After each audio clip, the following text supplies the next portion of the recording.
Hello, everyone. Dr. Vicky here, speaking to you from the Seeds of Transformation Healing Center. It's time for tarot scopes again. I'm going to be doing the tarot scopes for the sign of Scorpio. That's Scorpio Sun, Scorpio Moon, Scorpio Rising for the month of November 2023. Of course, November is a Scorpio month here in the Northern Hemisphere, in the Northeast. Scorpio. November is the time when we generally get our first real cold snap.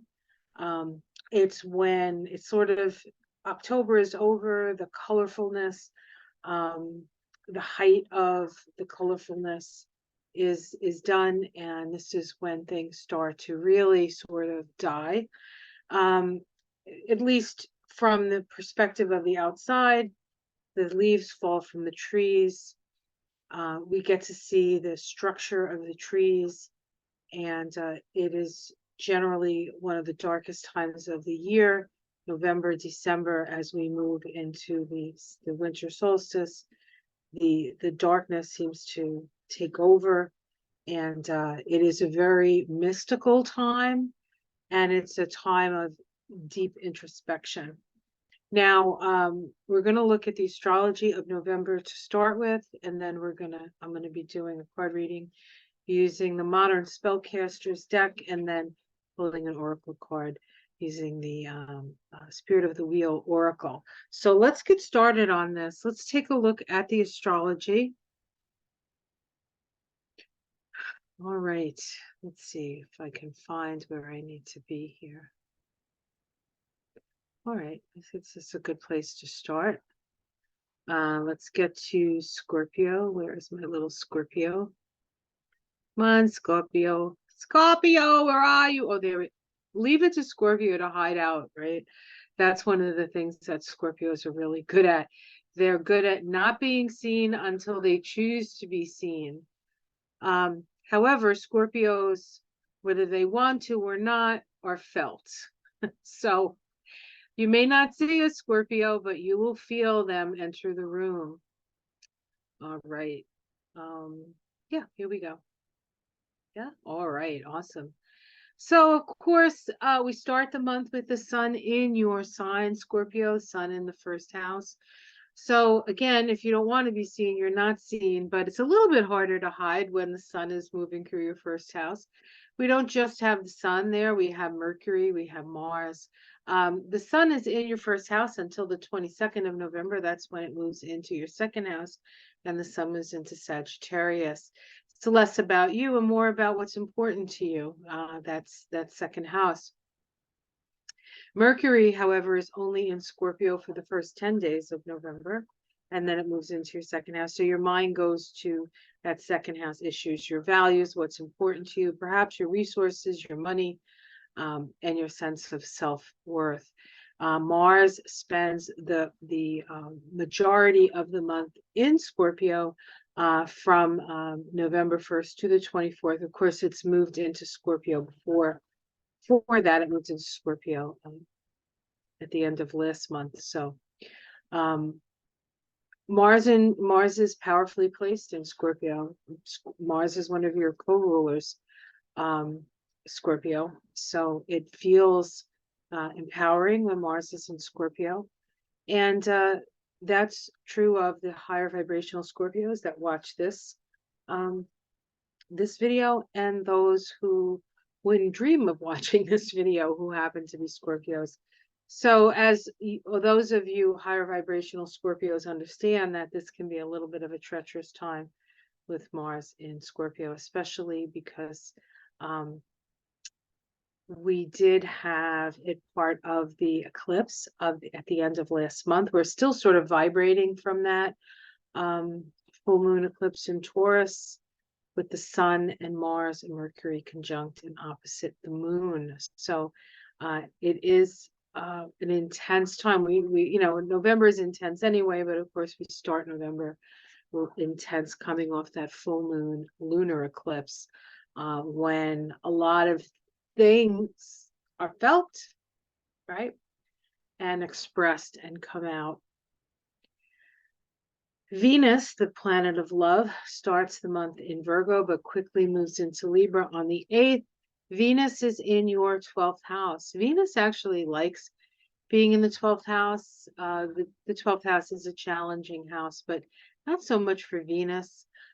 So your guides are close, your angels are close, the people you love who might be on the other side are close at this time, so you will have access to that.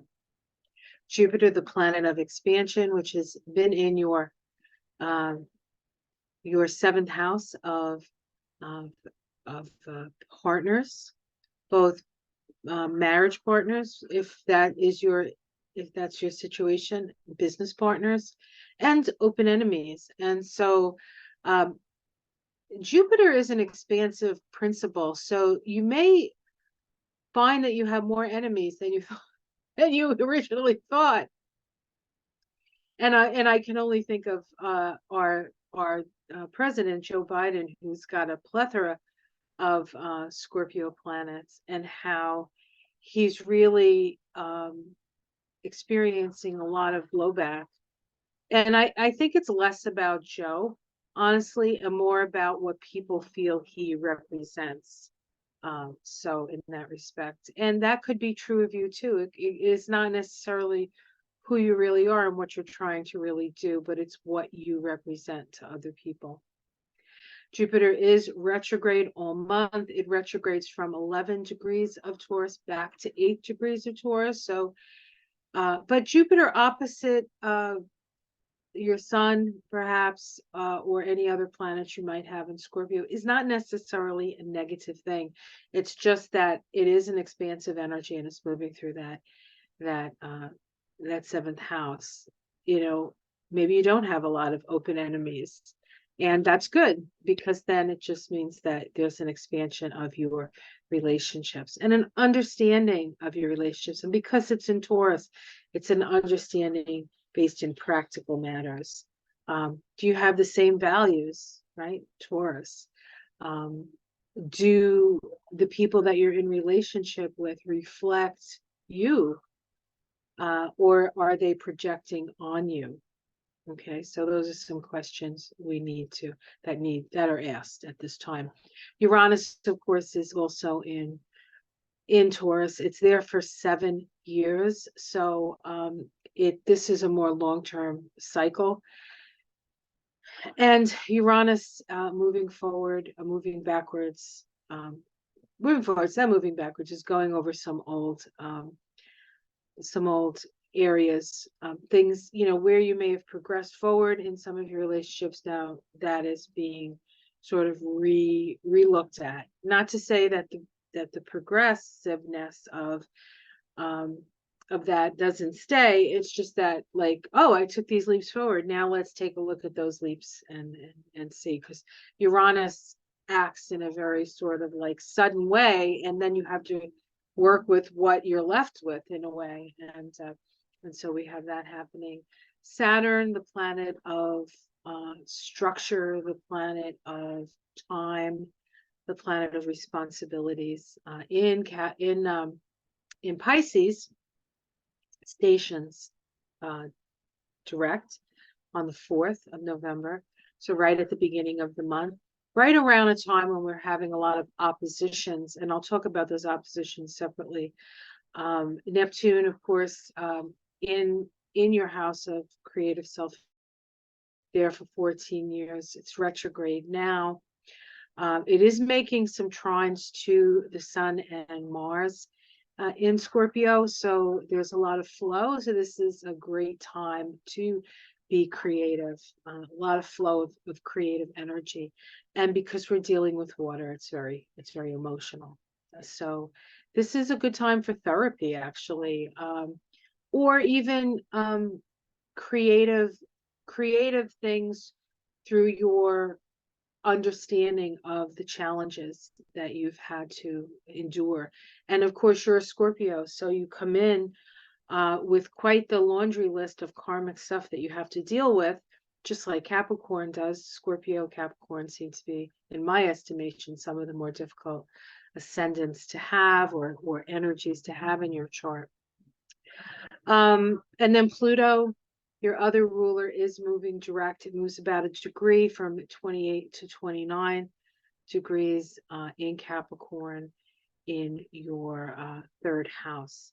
Pluto will be moving back into Aquarius, where it stays for a bit next month, next year, and then for about 2.5 months, it dips its toe back into Capricorn. So you still have some stuff in that third house, still some maybe sibling stuff you have to deal with, your mind stuff that you have to deal with, and then it'll slip into Aquarius where it stays for 20 years. So that'll be a longer term cycle. You actually, I think Scorpio might prefer things to be in Capricorn, even though Pluto in Capricorn has been challenging.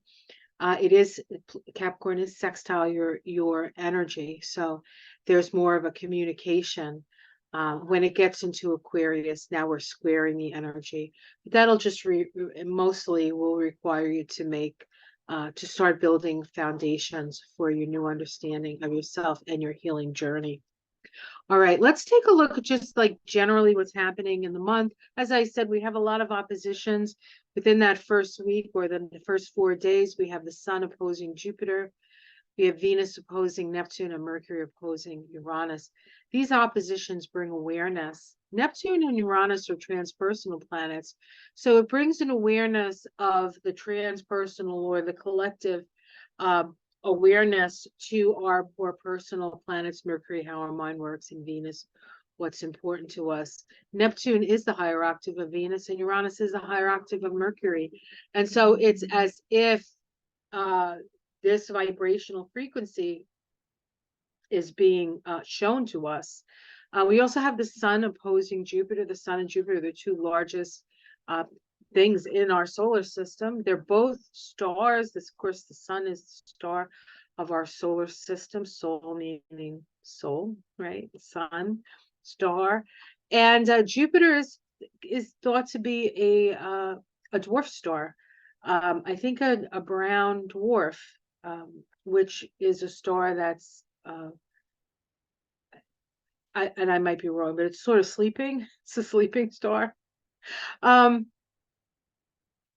But all these oppositions, it's just like right at the beginning of the month, is like, this is what we've wrought.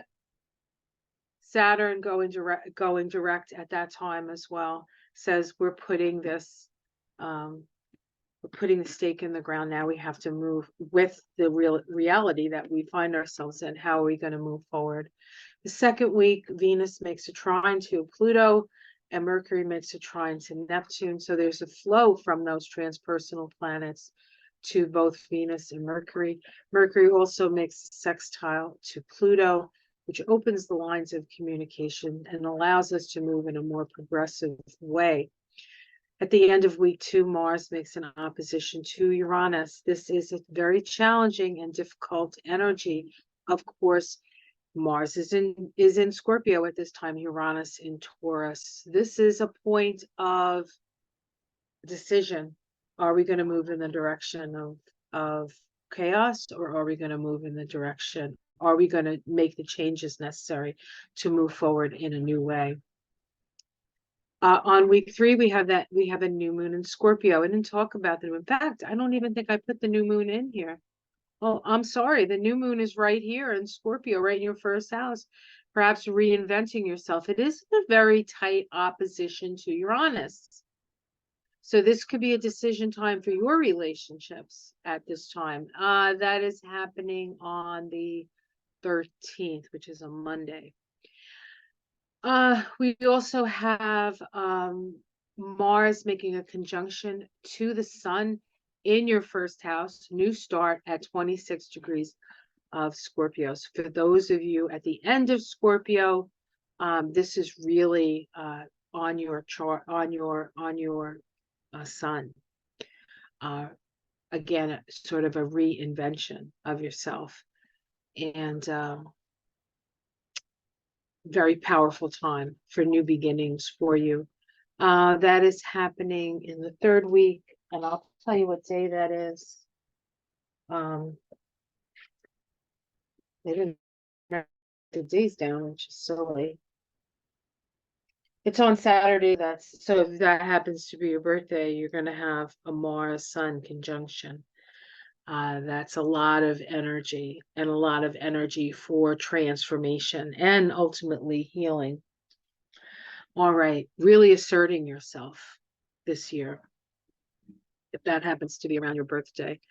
Um, week 4, we have the sun and more. Now the sun and Mars are moving together, so anything that happens to the sun is going to happen to Mars. We have a sextile to Pluto. This is progressive change. This is sharing what we know. This is moving in the direction of uh, raising all positive in my estimation. And then the sun moves into Sag. This is when the sun moves into your second house. And as soon as it moves into the sun moves into Sag, it squares Saturn, reality check. As soon as Mars moves into Sag, it squares Saturn, reality check.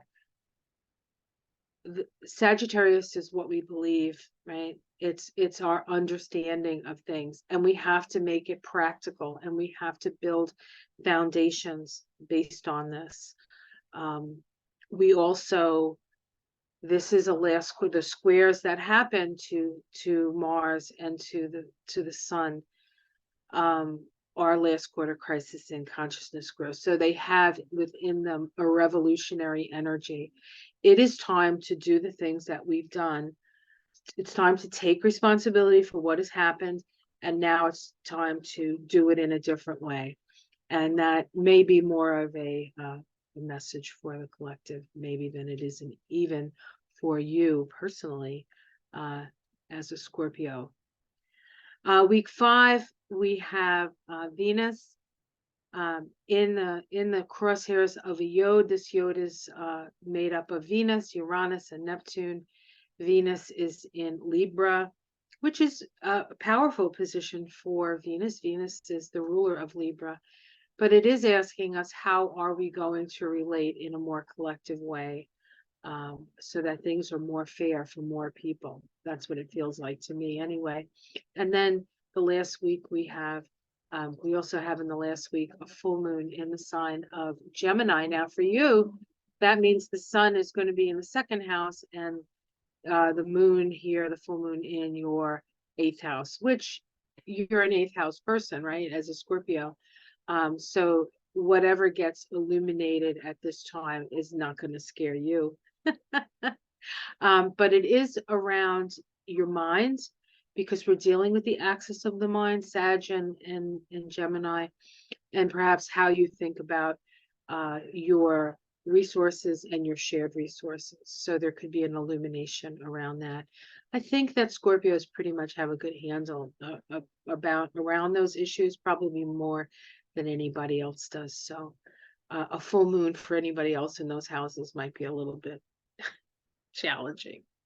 All right, that's the astrology. So I'm going to stop the share, and we're going to look at the tarot reading.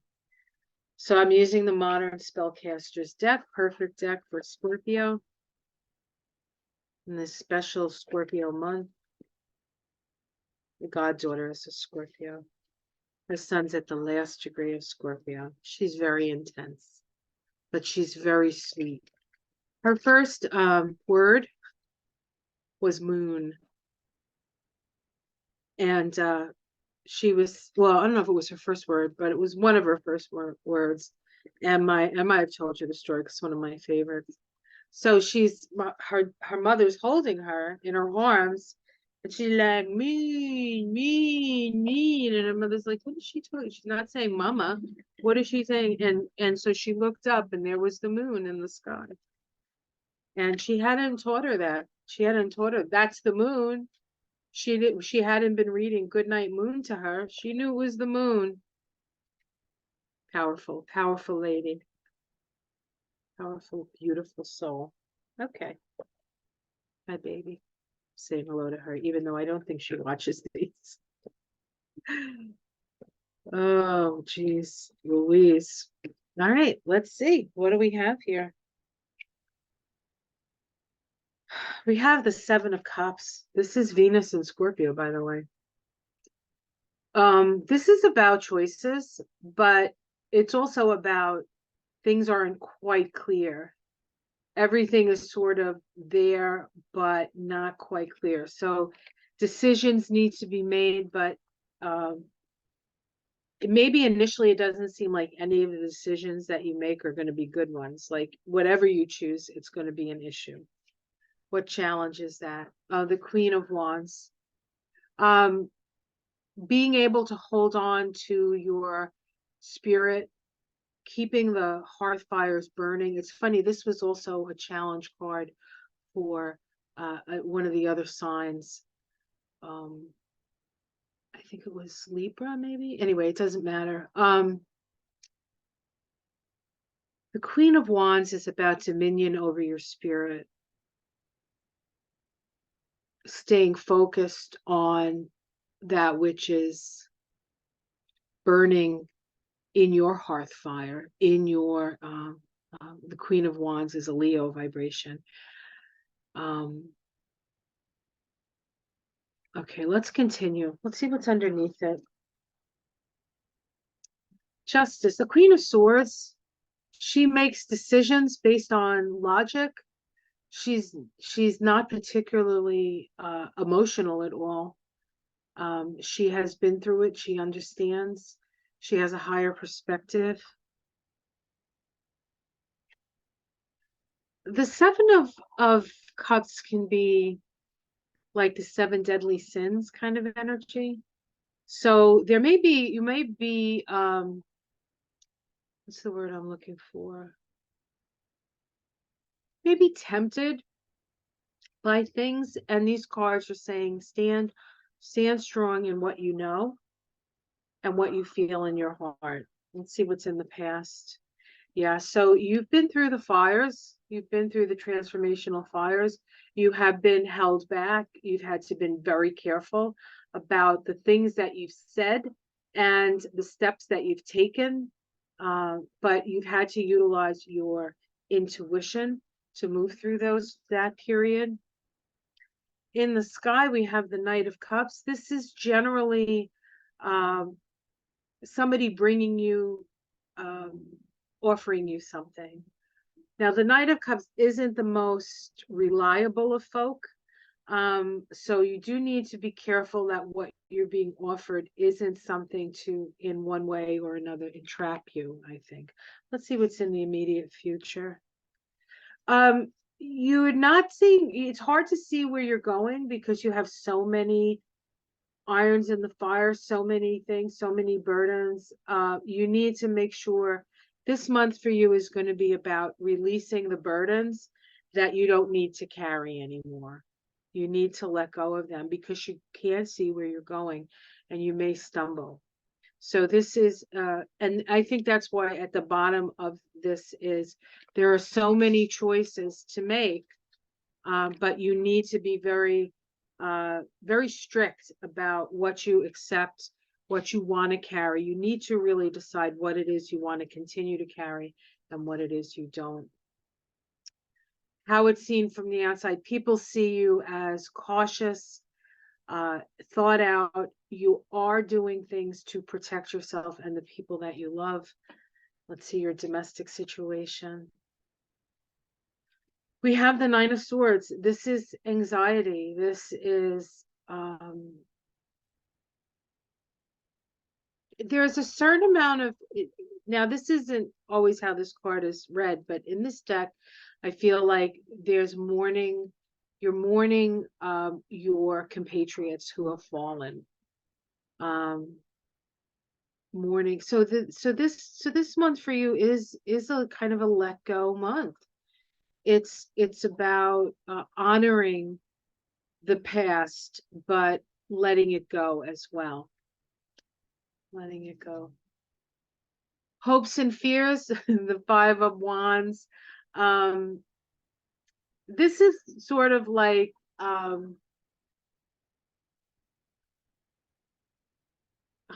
just more problems, just more problems that don't need to happen because people are just they're not actually seeing what they're doing. You see, these guys are sort of fighting, and there's this wasp nest above them, but they don't even know it's there, except for this one guy, right? This one guy here is watching them, saying, keep swinging that. So he's ready to, this may be you. You might be that person who's watching everybody else swing for the fences, but not knowing what they're doing. So I don't know if that's a hope or a fear for you. It's kind of a little bit of a funny card. We end with the devil. This, okay, this kind of makes sense from the first card that came up. This can be, the seven deadly sins, like all the bad stuff is being offered to you. And this is about an understanding that you have the choice to stay in the darkness or move up into the light. This is what this card is talking about. This can also be issues around addiction. And so it may be some of the people that you're mourning or people that you've lost to addiction. I mean, I know here in this part of the country, as with every place, a lot of people have left. A lot of really beautiful souls have left due to mostly fentanyl and the opiate stuff. And of course, opiates we want to be in a better world, right? You don't want to be in pain anymore, so you get involved in this, but it ends up killing you. We can't numb the pain. We have to move through the pain. And if Scorpio knows anything, they know that you have to move through the pain. And underneath it all is a new path.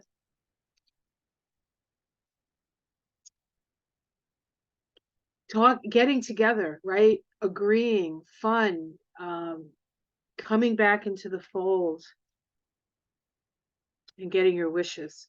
So this is a challenging month for you, and you need to decide, do you want to move into a new way of being, or do you want to stay trapped in the hell that you have yourself walk through and many of your compatriots have walked through as well?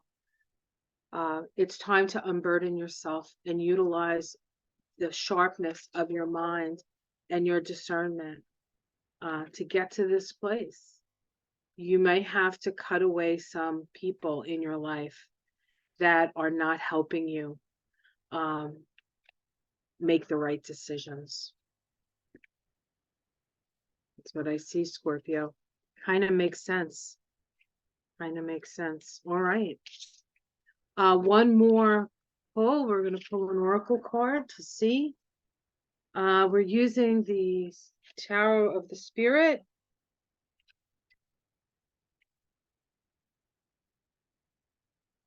See what that says. This I feel as if this theme has come up again and again over the last couple of months. I'll have to look back and see, but this sort of sounds familiar to me about the addiction issues. Unburdening yourself. You have to see where you're going. You have too many irons in the fire. Too much around. Energy for Scorpio. What does Scorpio need to know for November?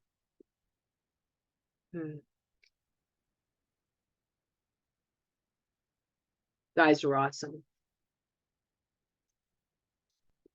I don't say that because I'm scared of you either. Turtle Clan, grounding, steady progress, and solidity.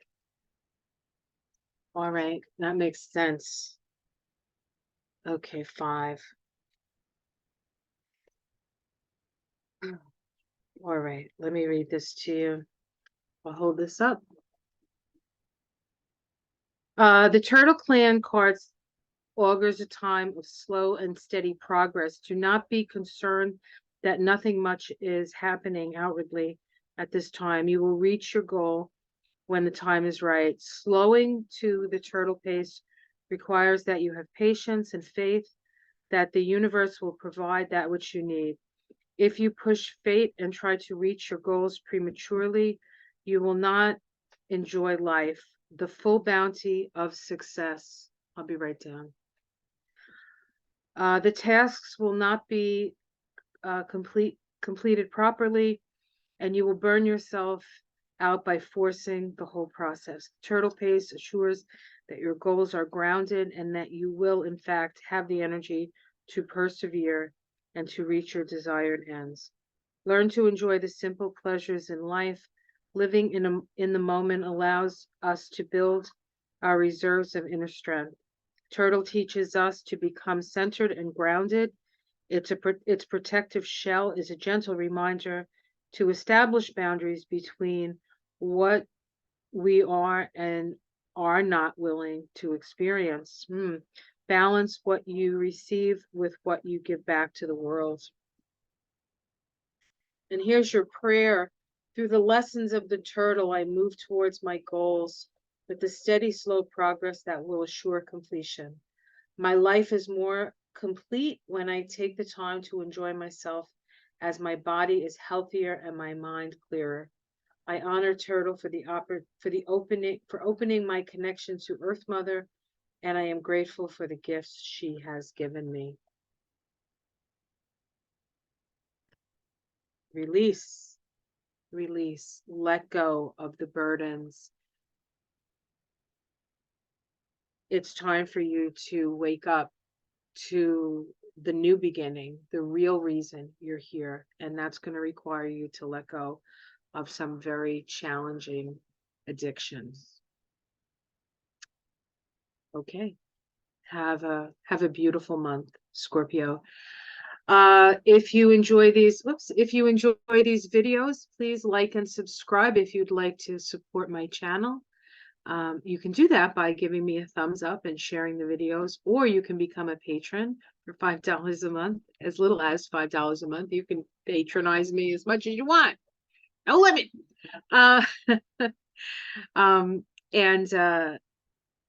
Let's see what else I want to say. I think that's it. For those who like astrology and have a basic knowledge, I'm doing a part 2 of my beginner's astrology course. If you understand the signs and the houses and the planets and a little bit really of the aspects, I don't expect too much on that, but that's hard stuff. You can join me. There's a link below. There's a link to my Patreon, and have a reading with me. I'd love to get to know you, Scorpios, even though you won't give me much information at the beginning. I know what to expect. It's a great exploration. I'm a trustworthy guide. All right. Take care, everyone. Have a great month, and I'll see you again next month. Namaste.